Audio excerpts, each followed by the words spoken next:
السلام عليكم ورحمة الله. الحمد لله والصلاة والسلام على رسول الله وعلى آله وصحبه أجمعين. সম্মানিত মুসল্লিবৃন্দ, প্রশংসা মাতার মহান আল্লাহ সুবহানাহু ওয়া তাআলা, যিনি আমাদেরকে এই সাপ্তাহিক ইজতেমা এবং মাগরিব সালাত করেছেন, তাই সকলে বলুন আলহামদুলিল্লাহ। সকল সালাম শান্তি দ্বারা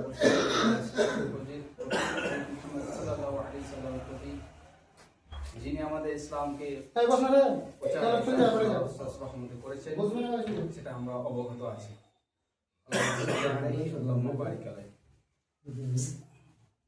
জামিয়াত আহলে হাদিস ফতেপুর রমাদানুল মুকামের পরিচালনায় আজকে সাপ্তাহিক ইজতেমা, এটা আমরা অনেকেই উপলব্ধি করতে পারছি, যেহেতু আমরা পুরাতন নতুন না, বিভিন্ন অনেকবার এখানে প্রোগ্রাম করা হয়েছে। আজকে সাপ্তাহিক ইজতেমার আলোচক হিসাবে দাওয়াত দেওয়া হয়েছিল জনাব জাকারিয়া সাহেবকে। তো তিনি আলহামদুলিল্লাহ আমাদের সমাজে উপস্থিত হয়েছেন এবং এনাকে যে বিষয় আলোচনা করার জন্য বলা হয়েছে, বিষয় হচ্ছে যে আদর্শ বিবাহ বিষয় সংক্রান্ত। তো জাকারিয়া সাহেবকে আপনাদের সঙ্গে আলোচনা করার জন্য অনুরোধ করছি। বেশি না, 20 থেকে 25 মিনিট ইনশাআল্লাহ আলোচনা রাখবেন। এবার হয়তো 5 মিনিট বাড়ানো যাবে।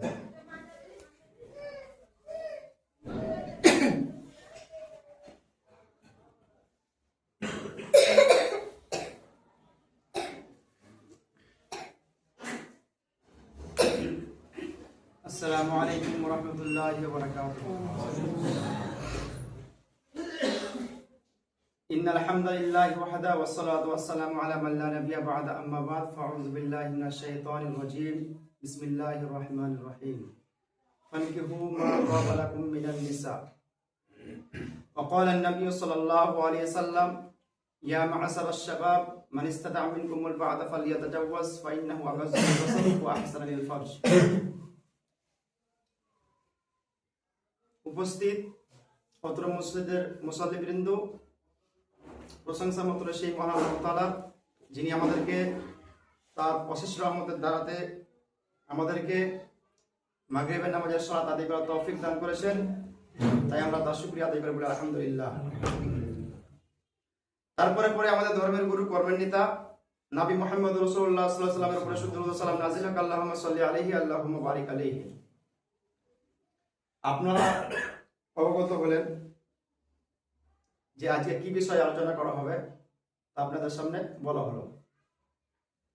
সেটা হচ্ছে আদর্শ বিবাহ এবং প্রচলিত বিবাহ। মানে আদর্শ বিবাহ বলতে আমরা বুঝি যেটা আল্লাহ নবীর জামানাতে হতো, অর্থাৎ ইসলামে যেভাবে বিবাহর পদ্ধতি রয়েছে, যেভাবে বিবাহ করতে হবে, আল্লাহ নবী যেভাবে সাহাবারা করেছেন, আল্লাহ নবী করেছেন অথবা আমাদেরকে নির্দেশ দিয়েছেন, এটাকে বলা হয় আদর্শ বিবাহ। কোরআন হাদিসের মোতাবেক, কোরআন হাদিস ভিত্তিতে যেটা বিবাহ হবে সেটাকে বলা হয় আদর্শ বিবাহ। আর বর্তমানে আমাদের সমাজে প্রচলিত যেভাবে বিবাহ হচ্ছে, এটা কিন্তু একদম ইসলামের খেলাফ, ইসলামের বিরোধী। তার জন্য প্রচলিত বিবাহ সম্পর্কে এবং আদর্শ বিবাহ সম্পর্কে আলোচনা করব। ওয়া মা তাওফিক ইল্লা বিল্লাহ আলাইহি তাওয়াক্কালতু ওয়া ইলাইহি উনীব। আমরা জানি যে একজন মুসলমান হিসাবে আমাদের দায়িত্ব এবং কর্তব্য হচ্ছে যে আমরা সর্বপ্রথম জন্মগ্রহণ করার পর আমাদের সুন্দর নাম রাখতে হয়। হাদিসে আছে যখন কোনো মানুষ জন্মগ্রহণ করবে, মান উলিদা লাহু ওয়ালাদ, যখন কোনো মানুষ জন্মগ্রহণ করবে তার একটা সুন্দর নাম রাখতে হবে। এবং ফাইদা বালাগা ফালিয়াতাজাওয়াজ, যখন সে বালেগ হয়ে যাবে, যুবক হয়ে যাবে, যুবতী হয়ে যাবে, তখন তাকে বিবাহের ব্যবস্থা করতে হবে।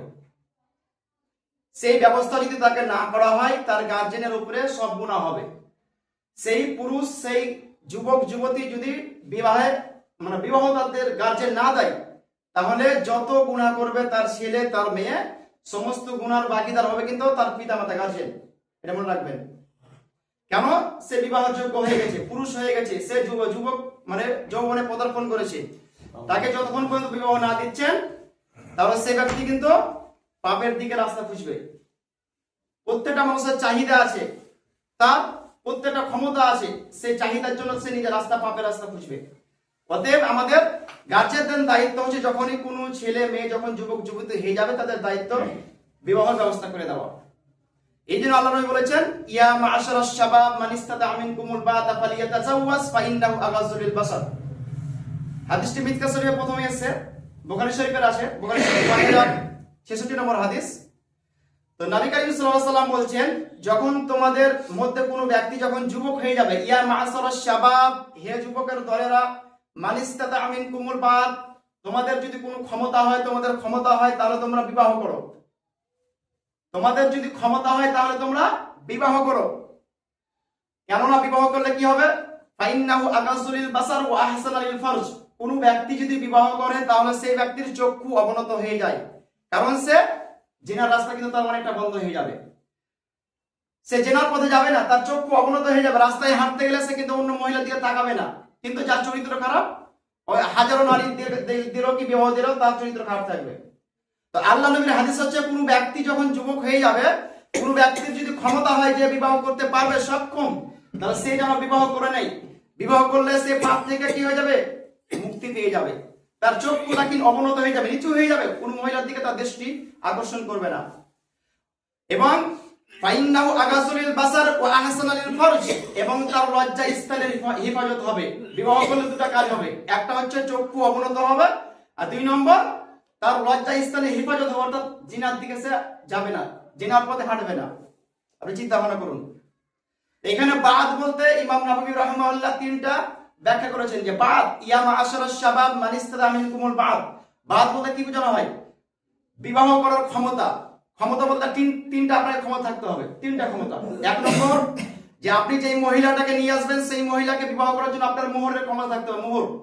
মোহর দেওয়ার জন্য আপনাকে ক্ষমতা থাকতে হবে। যদি মোহর দেওয়ার ক্ষমতা হয়, সেই মহিলাকে যখন আপনি বাড়ি নিয়ে আসবেন, তার ভরণ পোষণের দায়িত্ব, তার চিকিৎসার দায়িত্ব, তার জামা পোশাকের দায়িত্ব, সবকিছুর দায়িত্ব কিন্তু আপনাকে নিতে হবে। এই ক্ষমতা যদি থাকে তবে তুমি বিবাহ করো, 1 নম্বর। 2 নম্বর, আপনার শারীরিক ক্ষমতা থাকতে হবে, আপনার চাহিদা থাকতে হবে নারীর প্রতি, যে চাহিদা, যৌবন ক্ষমতা, সেই যৌবন ক্ষমতা কিন্তু আপনার থাকতে হবে, নাহলে আপনি বিবাহ করতে পারেন না। আর 3 নম্বর হচ্ছে, আপনি যে মহিলাকে নিয়ে আসবেন তার জন্য কি পর্দার ব্যবস্থা। আপনি যা বলবেন আপনার কথা মতো চলবে, আপনি বসতে বলে বসবে, উঠতে বলে বসবে, মানে কি আপনার কথা মতো চলবে। তাকে পর্দার ব্যবস্থা করতে হবে। এমন মহিলাকে বিবাহ করে নিয়ে আসবেন না যে পর্দা করে না। তাহলে আপনার দায়িত্ব, কর্তব্য 3টা যদি আপনার মধ্যে ক্ষমতা থাকে তবে আপনি বিবাহ করতে পারবেন, নচেত আপনি পারবেন না। ইসলাম আমরা অনুমতি নেই। আমরা ক্ষমতা বলতে কি বুঝি? আমরা ক্ষমতা বলতে সমাজের মধ্যে বুঝি আমাকে চাকরি করতে হবে, 5 লক্ষ টাকা আমার কাছে থাকতে হবে তবে আমরা বিবাহ করতে পারবো। আমরা ক্ষমতা বলতে কি বুঝি? এখন আপনি নিজের পায়ে দাঁড়াননি, বাপ মাকে জিজ্ঞাসা করবেন, বলবে এখনো তো ছোট হয়ে আছে, মানে কি নিজের পায়ে দাঁড়ায়নি, অন্যর পায়ে দাঁড়ায়, বিবাহ করার ক্ষমতা হয়নি। আমরা ক্ষমতা বলতে কি বুঝি? যে আপনাকে ছাদ ঢালাই করতে হবে, 2তলা বাড়ি করতে হবে, একটা চাকরির ব্যবস্থা করতে হবে, আপনাকে হেডমিস্ত্রি হতে হবে, আপনাকে কোনো ডাক্তার হতে হবে, মাস্টার হতে হবে, ইঞ্জিনিয়ার হতে হবে। এটা কোনো ক্ষমতা নয়, এটা ইসলামের ক্ষমতা নয়। যে ডাক্তার হতে হবে, মাস্টার হতে হবে, ইঞ্জিনিয়ার হতে হবে, আপনাকে 3তলা বাড়ি করতে হবে, টাইলস লাগে বাড়ি করতে হবে, মার্বেল লাগাতে হবে, এটা ক্ষমতা নয়। যে ক্ষমতার কথা বলেছেন সেই 3টা ক্ষমতা আপনার থাকতে হবে, তবে কিন্তু আপনি বিবাহ উপযুক্ত, আপনার বয়স হয়ে গেছে। যদি না করেন তাহলে কিন্তু আপনার ছেলে মেয়েরা যদি যুবকের পৌঁছে যায় তাহলে তারা কি করবে? তারা পাপের রাস্তা খুঁজবে, জেনা রাস্তা খুঁজবে। আর যত পাপ করবে, যত জেনা করবে, যত অবৈধ মহিলার সঙ্গে ফোনে কথা বলবে, সমস্ত পাপের ভাগীদার হবে কে? পিতামাতা, গার্জিয়ান ভাগীদার হবে। আপনি চিন্তা ভাবনা করুন। তাহলে একটা মানুষকে বিবাহ করতে হলে 3টা ক্ষমতা থাকতে হবে। যদি ক্ষমতা আপনার মধ্যে থাকে তবে আপনি বিবাহ করতে পারেন। আজকে আমরা বিবাহকে অনেক কঠিন করে ফেলেছি, তার জন্য সহজে কিন্তু আমাদের বিবাহ হয় না। এই যে ক্ষমতার কথা বললাম, বাড়ি করতে হবে, গাড়ি করতে হবে, ই করতে হবে, করতে হবে, অনেক কিছু করতে হবে, আমরা চিন্তা ভাবনা করছি। তো এটা কিন্তু ক্ষমতার কথা নয়। এই জন্য আমাদের জন্য বিবাহ অনেক কঠিন হয়ে গেছে, কিন্তু বিবাহ সহজ। আল্লাহ নবী জামানাতে বিবাহটা কিন্তু খুব সহজ। আর বর্তমানে বিবাহ হচ্ছে যে কি 1000 মানুষকে খাওয়াতে হবে, না হলে তো আমার ক্ষমতা নেই। 1000 লোককে কি দাওয়াত দিতে হবে, উমুককে বলতে হবে, উমুক মাস্টারকে বলতে হবে, তারপরে অনেক রকম খাবারের আইটেম তৈরি করতে হবে। এইরকম যদি ক্ষমতা হয় তার জন্য আমাদের বিবাহ অনেক কঠিন। কমপক্ষে 5 লাখ টাকা লাগবে, 2 লাখ টাকা লাগবে, না হলে বিবাহ হবে না। এই যে আমাদের মধ্যে চিন্তা হবে না, এটা আপনার ভুল ধারণা। আপনি বিবাহ করবেন আপনার শুধুমাত্র মোহর দেওয়ার ক্ষমতা। একটা হাদিস বলতে তারা বুঝতে পারবে। আল্লাহর নবীর কাছে একজন মহিলা এসে উপস্থিত হলেন, আর মহিলাটা বলছে ওয়াহাবতুল্লাহকে নাফসি, হে ইয়া রাসূলুল্লাহ, আমি আমার জন্য আমার নাফসটাকে, আমার দেহটাকে আপনার জন্য কে বিলি করে দিলাম, হেবা করে দিলাম, দান করে দিলাম। অর্থাৎ আপনাকে বিবাহ করতে চাই, অর্থাৎ আপনাকে বিবাহ করতে চাই, আপনাকে বিবাহ করতে চাই। আল্লাহ নবী কি মাথা নিচু করে নিয়েছেন, সঙ্গে সঙ্গে ভরা মজলিস আছে বসা, এরকম মজলিস ধরেন তো একজন মহিলা এসে সরাসরি কি বিয়ের প্রস্তাব দিচ্ছেন, আল্লাহ নবী চুপচাপ কি মাথা নিচু করে লজ্জাতে শরমে সরাসরি মহিলা প্রস্তাব দিচ্ছেন। তো অনেকক্ষণ চুপ থাকার পর একজন সাহাবী বলছেন, ইয়া রাসূলুল্লাহ, আপনি যদি বিবাহ না করতে চান তাহলে কি করুন, আমার সঙ্গে বিবাহ দিয়ে দেন, আপনার যদি প্রয়োজন না থাকে তবে আমার সঙ্গে বিবাহ দিয়ে দেন, আমি বিবাহ করতে চাই। আল্লাহ রাসূল সঙ্গে সঙ্গে বললেন, আপনি যদি বিবাহ করতে চান আপনার ক্ষমতা আছে মোহর দেওয়া? বলছে আমার কাছে তো কিছু নেই, তুমি বাড়ি যাও, বাড়ি গিয়ে দাও, কি আছে তোমার, মোহর দেওয়ার ক্ষমতা। তো মোহর দেওয়ার জন্য তিনি বাড়ি গেলেন, বাড়িতে তন্ন করে খুঁজলেন, কোনো কিছু পেলেন না, কিন্তু ঘুরে আসলেন। আল্লাহ রাসূল কাছে বললেন, আমার কাছে কোনো কিছু নেই, আবার তুমি বাড়ি যাও, তোমার কাছে যদি লোহার একটা আংটি থাকে তাহলে তুমি বাড়ি থেকে নিয়ে এসো। তিনি বাড়ি গেলেন, বাড়িতে কিছুই পেলেন না, শুধুমাত্র বললেন আমার একটা লুঙ্গি আছে। তো লুঙ্গি নিয়ে কি হবে? আল্লাহ রাসূল বললেন যে তোমাকে যদি বিবাহ করতে হয় তোমাকে কি মোহর দেওয়ার ক্ষমতা থাকতে হবে। তো সেই ব্যক্তি বলছেন যে আমার কাছে কোনো কিছু নেই। আল্লাহ রাসূল বলছেন যে তুমি কোরআন পড়তে জানো? কোরআনের কোন কোন সূরা তোমার মুখস্থ আছে? বলে দিলেন, কয়েকটা সূরা, 10টা সূরার নাম বলে দিলেন। আল্লাহ রাসূল বলেন, এই কোরআনের বিনিময়ে তোমার জন্য তার সঙ্গে বিবাহ হয়ে গেল, আমি বিয়ে পড়িয়ে দিলাম। মানে কোরআনের কয়েকটা সূরা মুখস্থ আছে, এই কোরআনের সূরাগুলো সেই মহিলাকে তুমি শিক্ষা দিয়ে দিবে, আর শিক্ষার জন্য কিছু উপার্জন দরকার, টাকা পয়সা দরকার, অনেকে টাকা পয়সা পাবে, তো এটা তুমি তোমার স্ত্রীকে তুমি কি শিক্ষা দিয়ে দিবে, এটা তোমার জন্য মোহর হয়ে গেল। আপনি চিন্তা করেছেন, এখানে বাড়ি গাড়ির কথা বলা হয়নি, যে কি কাজ করছো তুমি, তোমার কি কাজ করছো, তোমার কি তোমার মানে কোন কাজ করো, তুমি চাকরি করো না কি করো, ডাক্তারি করো, এরকম কোনো কথা বলা হয়নি। শুধুমাত্র বলা হলো মোহর দেওয়ার ক্ষমতা, তার জন্য বিবাহ করে দিলেন। বিবাহ কত সহজ, আর আমরা কত কঠিন করে ফেলেছি। বিবাহের জন্য কত কিচ্ছু করতে হবে। অনেক মানুষ বিবাহ করতে চায় না, যে কখন বিবাহ করবে, এই বিবাহ টাকা পয়সা দেখতে দেখতে দেখতে অনেক কিছু কি অনেক সময় হয়ে যায়, তার জন্য জেনা রাস্তা চলে যায়, পাপের রাস্তায় চলে যায়, খারাপ কাজ করতে যায়, অবৈধ কাজে চলে যায়। আপনি দেখতে পান সমাজের মধ্যে বর্তমানে স্কুলে বলেন, কলেজে বলেন, আপনার যে কোনো অফিস আদালতে বলেন, সব জায়গাতে বলে দেখেন জেনার সঙ্গে কি লিপ্ত, সব জায়গাতে ভরপুর হয়ে আছে, জেনার সঙ্গে সব জায়গাতে ভরপুর হয়ে আছে। কেন? আমরা আজকে বিবাহকে কঠিন করে ফেলেছি, আজকে বিবাহকে আমরা কঠিন করে ফেলেছি, তার জন্য আজকে আমাদের মধ্যে সমস্যা দেখা দিয়েছে। আল্লাহ নবীর জামানাতে খুব বিবাহ সহজ ছিল, কিন্তু আমরা অনেক কঠিন করে ফেলেছি। আমাকে বিবাহ করতে হবে, বিবাহ যদি না করেন আপনি পরিপূর্ণ ইমানদার হতে পারবেন না। আপনি যদি বিবাহ করেন, অনেক মানুষ মনে করে কি বিবাহ করবো না, 35 বছর বয়সে বিবাহ করবো, 35 বছর বয়সে যদি বিবাহ করেন, চাকরি পাওয়ার পর বিবাহ করেন, চাকরি পেতে পেতে ঘাটা দেখতে দেখতে রাস্তা দেখতে দেখতে আপনার কি অনেক বয়স হয়ে গেল, আপনি কখন বিবাহ করবেন? আর কখন বিবাহ করবেন? বিবাহ করে 35 বছর হয়ে গেল, আপনার ছেলে মেয়ে কখন হবে? ছেলে মেয়ের আপনার যখন 40 বছর 50 বছর হয়ে গেল, ছেলে মেয়ে কি হলো, বড় হয়ে গেল, বিবাহ আপনার ক্ষমতা হলো না, তাদের যে বিবাহ দিবেন আপনার কি যোগ্যতা, আপনার ক্ষমতা নেই, টাকা পয়সা নেই আপনার হাতে, অনেক সমস্যা। তার জন্য আমরা আজকে বিবাহকে কঠিন করে ফেলেছি। বিবাহ হচ্ছে সহজ, আপনি বিবাহকে সহজ করুন। আর আল্লাহ নবীর জান্নাতে কি ছিল? বিবাহ ছিল সহজ, জেনা ছিল কঠিন। আর আজকের সমাজে, বর্তমান সমাজে বিবাহ হচ্ছে কঠিন, আমাদের সামনে বিবাহ হচ্ছে কঠিন, কিন্তু জেনা রাস্তা সহজ। আজকে খালাতো বোনের সঙ্গে কি সম্পর্ক, কুসম্পর্ক, খারাপ সম্পর্ক, চাচাদের বোনের সঙ্গে খারাপ সম্পর্ক, কেন আমরা বিবাহ করছি না?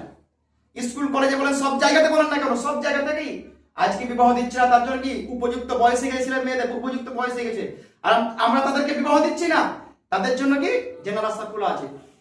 আপনি চিন্তা করুন, আল্লাহ নবী বলেছেন, মান আহাব্বা লিল্লাহি ওয়া আবগাযা লিল্লাহি ওয়া মানাআ লিল্লাহি ওয়া আতা লিল্লাহি ওয়া আনকাহা লিল্লাহি। আল্লাহ নবী বলেছেন যে ব্যক্তি আল্লাহর জন্য ভালোবাসেন, আল্লাহর জন্য ঘৃণা করে, আল্লাহর জন্য দান করে, আল্লাহর জন্য দান করা থেকে বিরত থাকে, এবং আল্লাহর জন্য বিবাহ করে, আল্লাহর জন্য বিবাহ করে, এই 5টা জিনিস যে করে, ফাকাদ ইসতাকমালাল ঈমান, সে ব্যক্তি তার ঈমানকে পরিপূর্ণ করে নিল। আমরা যদি কোনো ব্যক্তি যদি বিবাহ করতে না চায়, অনেক মানুষ আমাদের সমাজের মধ্যে আছে যে বিবাহ করবে না, নিয়ত করে নিয়েছে বিবাহ করবো না। বিবাহ যদি না করেন, বইটাকে যদি জীবনযাপন করেন, এটা আপনার ইসলামী পারমিশন নাই, ইসলামী অনুমতি নেই, আপনি গুনাহগার হবেন, আপনাকে বিবাহ করতে হবে। প্রথম কথা হচ্ছে এটা ইসলামের গুরুত্ব, বিবাহের গুরুত্ব বললাম যে বিবাহ করতে হবে, যদি আপনার ক্ষমতা হয় তাহলে আপনাকে বিবাহ করতে হবে। দ্বিতীয় কথা হচ্ছে আমাদের সমাজের পরিচিত যে আমরা যখন বিবাহ দিই কোনো সন্তানের, যখন বউ দেখতে যাই, কন্যা দেখতে যাই, আমাদের সমাজে প্রচলিত কি আছে যে বন্ধু গেল, বান্ধব গেল, আব্বা গেল, মা গেল, বোন গেল, খালাতে বোন, অনেক রকম আমরা 8-10টা মানুষ দেখতে যাই। এটা কি নাজায়েজ? কেন? এটা সমাজের মধ্যে নাজায়েজ। আপনি একজন মহিলাকে দেখতে যাবেন, শুধুমাত্র যে বিবাহ করবে সেই ব্যক্তি দেখতে পাবে, তার বাপও দেখতে পাবে না, শুধুমাত্র যদি দেখতে চাই তার মায়েরা মহিলাদের দেখতে পারে, মহিলারা দেখতে পারে, কিন্তু তার ভাই পাবে না, তার বাবা পাবে না, তার বন্ধু বান্ধব পাবে না। কিন্তু আমরা সমাজের মধ্যে কি সবাই চাই, আমরা এটা কি গুরুত্বপূর্ণ করি না, আমরা কোনো পাপ মনে করি না। কিন্তু তার পিতাও দেখতে পাবে না, কারণ তার পিতাও তো যদি চাই, তার যদি সেই ছেলের যদি কি পিতা চায় তাহলে সে বিবাহ করতে পারে, একাধিক বিবাহ করতে পারে। সেই ছেলের পিতা যদি চায় তাহলে একাধিক বিবাহ করতে পারে। দেখা গেল কি তার পিতার মধ্যে যৌবন ক্ষমতা আছে, বিবাহের চাহিদা আছে, সে কি ছেলের বউ দেখতে গিয়ে নিজের কি পছন্দ হয়ে যেতে পারে। তাহলে কি সরস্বতী দিকে সবাই একসঙ্গে দেখছে, তাহলে এটা কি না যায়, এটা হারাম। শুধুমাত্র যে বিবাহ করবে সে ব্যক্তি দেখতে পাবে, অন্য কোনো মানুষ দেখতে পাবে না। আর যখন আপনি বিবাহ করবেন তার জন্য আপনি শুধুমাত্র নিজে দেখবেন, এটা ইসলামে জায়েজ, কিন্তু অন্য মানুষদেরকে আপনি দেখাতে পারেন না, না জায়েজ, এটা পাপের কাজ। তারপর আপনাকে বলতে চাই, এটা হচ্ছে কি আমাদের সমাজে প্রচলিত এটা পাপ, যে আমরা বন্ধু বান্ধবকে দেখতে দিয়ে যাই। ভাই কি বলবে, মামা কি বলবে, ভাইকে যদি না বলে, চাচাকে যদি না বলে কি বলবে, সমাজ কি বলবে। আমাদের সর্দার সাহেবকে যদি না বলে, অনেক মানুষ সর্দারকে নিয়ে যায়, নিজের চাচাকে নিয়ে যায়, বাবাকে নিয়ে যায়, যদি না বলে কি খারাপ ভাববে। সমাজের মানুষকে খুশি করতে গিয়ে আমরা ইসলামকে জবাই করছি, চিন্তা ভাবনা করছেন। সমাজের মানুষকে আমরা খুশি করতে গিয়ে, বাপকে খুশি করতে গিয়ে, নিজের মামাকে, নিজের দাদাকে, নিজের ভাইকে খুশি করতে গিয়ে, বন্ধু বান্ধবকে খুশি করতে গিয়ে আমরা যে ইসলামকে জবাই করছি। ইসলামে কি বলছে আমরা দেখি না, সমাজ কি চলছে এটা আমরা দেখছি, চিন্তা ভাবনা করছি। আপনি চিন্তা করুন, যখন পাত্রী দেখতে যাবেন কি দেখবেন, আপনি তো প্রশ্ন করুন মাধ্যমিকে কত নম্বর পেয়েছেন, বিধি বানতে জানেন না বানেন, এগুলো আমরা জিজ্ঞাসা করি, জিজ্ঞাসা করবেন। আমরা কি প্রশ্ন করি যে কি কতটা বিধি বানতে পারেন, কি কাজ করেন, এগুলো আমরা জিজ্ঞাসা করি। আপনার তার দায়িত্ব হচ্ছে কি, আপনার যদি ক্ষমতা থাকে তবে আপনি কি বিবাহ করবেন। আপনি মহিলাকে জিজ্ঞাসা করলেন যে বিধি বানতে পারেন না, আপনি কি কাজ করেন, অনেক জায়গাতে কি কাজ করেন, হাতের কি কাজ জানেন, জিজ্ঞাসা করে। চিন্তা ভাবনা করেছেন। তাহলে আপনি যখন কোনো পাত্রীকে দেখতে যাবেন, অনেক উল্টাপাল্টা প্রশ্ন, অনেক রকম প্রশ্ন করা হয়। আল্লাহ নবী বলেছেন যে মহিলাদেরকে 4টা কারণে বিবাহ করা হয়, মহিলাদেরকে 4টা কারণে বিবাহ করা হয়। তুনকাহুন নিসা লিআরবা লিমালিহা ওয়া লিহাসাবিহা ওয়া লিজামালিহা ওয়া লিদিনিহা ফাসফার বিজাতি তিন তারিফাতিয়াতাক। আল্লাহ নবী বলেছেন যে মহিলাদেরকে 4টা কারণে বিবাহ করা হয়। একটা হচ্ছে লিমালিহা, মহিলার সম্পদ কত আছে, পিতা তার সম্পদের কতটা সম্পদের কি মালিক, এটা আমরা চিন্তা ভাবনা করি। অনেক মানুষ কি করে, শ্বশুরের কত সম্পদ আছে আমরা চিন্তা দেখি, আমরা অনেক মানুষ সম্পদ দেখে কি নিজের মেয়েকে বিবাহ করে। লিমালিহা ওয়া লিহাসাবিহা, তার বংশটা কেমন, বংশ আমরা কি দেখি, বংশটা কেমন। ওয়া লিজামালিহা, এবং আমরা সৌন্দর্য দেখি, মহিলাটা কেমন সুন্দর না সুন্দরী নয়, এটা আমরা কি চিন্তা ভাবনা করি, আমরা দেখি। বলে দিনিহা, এবং সেই মহিলাটা দিনদার না দিনদার নয়, ধার্মিক না ধার্মিক নয়, এই 4টা জিনিস কিন্তু আমরা দেখি। এই 4টা কারণে মহিলাদেরকে বিবাহ করা হয়। আল্লাহ নবী বলছেন তারিফাতিয়াতাক, আল্লাহ নবী বলছেন কি ফাসফার বিজাতি দিন, তোমরা 4টাকে বাদ দিয়ে 3টা বাদ দিয়ে দাও। একটা জিনিস দেখো, সেটা হচ্ছে কি দিনদারিতা মহিলা।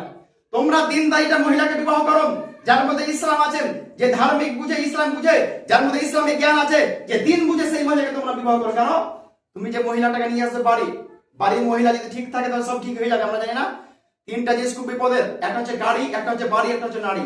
এই 3টা জিনিস বিপদ। আপনি রাস্তায় চলতে চলতে গাড়ি খারাপ হয়ে যায়, খুব মন খারাপ। বাড়ি যদি প্রশস্ত না হয়, আল্লাহ নবী বলেছেন 3টা জিনিস সুখের, 3টা জিনিস দুঃখের। বাড়ি যদি প্রশস্ত না হয় খুব সমস্যা হয়, তো গাড়ি যদি সমস্যা হয় খুব সমস্যা হয়, আর নারী যদি সমস্যা হয় আপনার কি গোটা বাড়িকে জাহান্নাম বাড়ি রেখে দিবে। আপনি চিন্তা ভাবনা করেছেন। তো বাড়ির মহিলাকে আপনি বিবাহ করে নিয়ে আসবেন, সেই মহিলা যেন দিনদারি হয়, সেই মহিলা যেন ধার্মিক হয়, সেই মহিলা যেন কি আল্লাহওয়ালা হয়। আপনি চিন্তা ভাবনা করছেন মহিলা তো বোরকা পরে, কোরআন পড়তে জানে, আপনি চিন্তা ভাবনা করছেন কোরআন কি বুঝে, সূরা ফাতিহার মানে বলতে পারবে না। অনেক মহিলা কোরআন পড়তে জানে, কোরআনের মধ্যে কয়টা সূরা আছে সেটাও বলতে পারবে না, কয়টা পারা আছে সেটাও বলতে পারবে না। বোরকা পড়ছে, আমরা বলছি বোরকা পরে, বোরকার নাম পর্দা নয়। আল্লাহ নবী বলেন আত্তাকওয়া হাহুনা, তাকওয়া হচ্ছে কি অন্তরে। যে মহিলার অন্তরে তাকওয়া থাকবে, একাকিতে থাকবে তাও আল্লাহকে ভয় করবে, প্রকাশ্যে থাকবে তাও আল্লাহকে ভয় করবে। কিন্তু এখন বর্তমানে যেসব মহিলার বোরকা পড়ছে, শুধুমাত্র কি সমাজের মধ্যে কি দেখানো বোরকা পড়ছে। অনেক মহিলাকে মুখ লুকিয়ে কি পাপের কাজ করার জন্য বোরকা পড়ছে। অনেক স্কুল কলেজে মহিলারা বোরকা পড়ছে কেন, যে এখান থেকে বোরকা পড়ে যাবে, গ্রামের লোকে যে চিন্তা পারবে না, বাইরে গেল, কোনো পার্কে গেল, কোনো হোটেলে গেল, বোরকা খুলে দিলে। এরকম আমাদের সমাজের মধ্যে করছে। আপনি চিন্তা ভাবনা করছেন, শুধু বোরকা দেখে মহিলাকে আপনি চিন্তা ভাবনা করবেন না, বোরকা দেখে মহিলা চয়ন করবেন না, আপনি চয়েস করবেন না। সেই মহিলার ব্যাপারে আপনি জানতে হবে। একজন মহিলাকে দেখতে যাবেন, আপনি দিনদারিতা দেখুন। আল্লাহ নবী কি বলছেন, যেই মহিলার মধ্যে 4টা গুণ আছে, 4টা থেকে আলহামদুলিল্লাহ, 4টার মধ্যে 3টা যদি না থাকে কোনো সমস্যা নাই, কিন্তু একটা থাকতে হবে, সেটা হচ্ছে কি ধার্মিক, সেটা হচ্ছে দিনদারিতা। সেই মহিলার মধ্যে যদি দিনদারি থাকে, যে সেই মহিলা যদি আল্লাহওয়ালা হয়, তাকওয়াশীল হয়, পরেজগার হয়, তাহলে অবশ্যই সেই বাড়ি থেকে আদর্শ কি সন্তান তৈরি হবে, সেই বাড়ি থেকে আদর্শবান মহিলা তৈরি হবে, সন্তান তৈরি হবে। ফ্যাক্টরি যদি খারাপ হয়, সবকিছু খারাপ হয়ে যাবে। আপনি যখন গাছ লাগাবেন, গাছ যদি পোকা লাগা হয়, ফল তো ভালো হবে না, আপনি জানেন নাকি? আপনি কোনো চারা কিনে নিয়ে আসবেন, চারা যদি ভালো না হয়, সেই চারা থেকে কি ভালো ফল আশা করতে পারবেন না। বিছন কিনে নিয়ে আসবেন, বিছন যদি ভালো না হয়, সেই বিছন আপনি কি কোনো আপনি ফসলের কি চিন্তা ভাবনা করতে পারবেন না।